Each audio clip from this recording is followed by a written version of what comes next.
আমার প্রিয় ছোট্ট বন্ধুরা, আজ আমি তোমাদের একটা সুন্দর গল্প শোনাবো।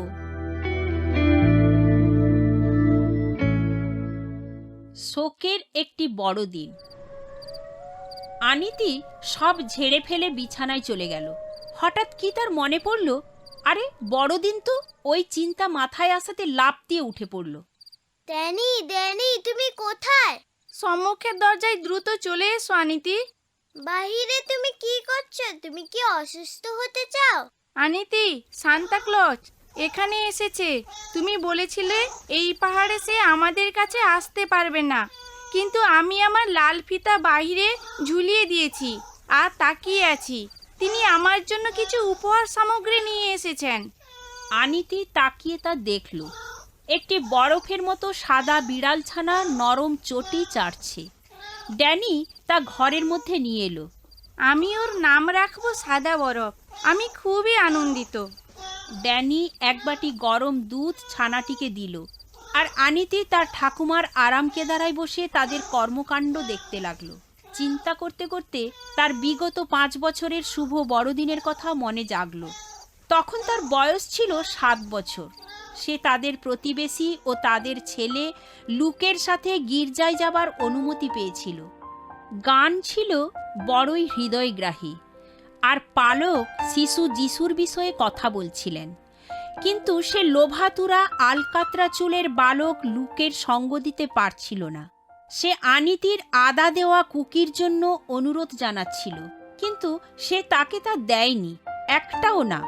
তারপর সে বরফের মধ্য দিয়ে নেচে নেচে বাড়িতে চলে এলো। শুভ বড়দিনের বিকালটাকে উপভোগ করার জন্য অধিক আগ্রহী ছিল। কিন্তু সে যখন তার পিতার বিষণ্ণ বদন দেখতে পেল, তখন সে হতভম্ব হয়ে গেল। মায়ের অবস্থা কি খুবই খারাপ? ঠিকই ধরেছ আনিতি, সে খুবই অসুস্থ। সে তোমার কথা বলছিল। নীরবে মায়ের বিছানার কাছে আনিতি চলে গেল। মা তার ক্ষীণ স্বরে তাকে যে কথা বলল, সে তা কখনোই ভুলে যাবে না। আনিতি, তোমার জন্য আমার একটা উপহার আছে। এটি একটি শিশু ভাই, তার যত্ন ভালোভাবে নিও। আনিতি শিশুটির প্রতি তাকালো। এর তাৎপর্য কি হতে পারে? তারপর তার পিতা তার কাছে এলো। আনিতি, তোমার মা আর আমাদের সাথে নেই। সে স্বর্গে বড়দিন উদযাপন করতে গেছে। সে জানতো সে মারা যাবে, তাই শিশু ড্যানিকে তোমার হাতে দিয়ে গেল।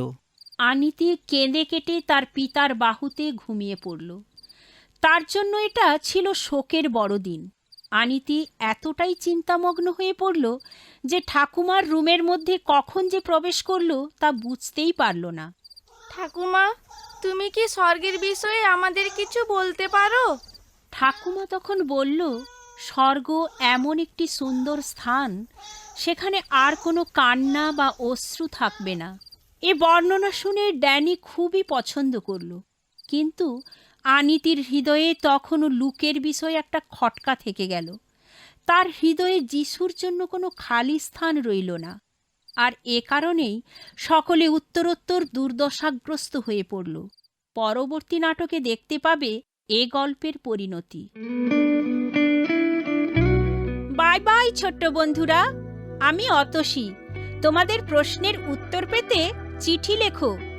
অল ইন্ডিয়া মসি জামাত, post box number 6079, west Patelnagar, new Delhi 110008, India.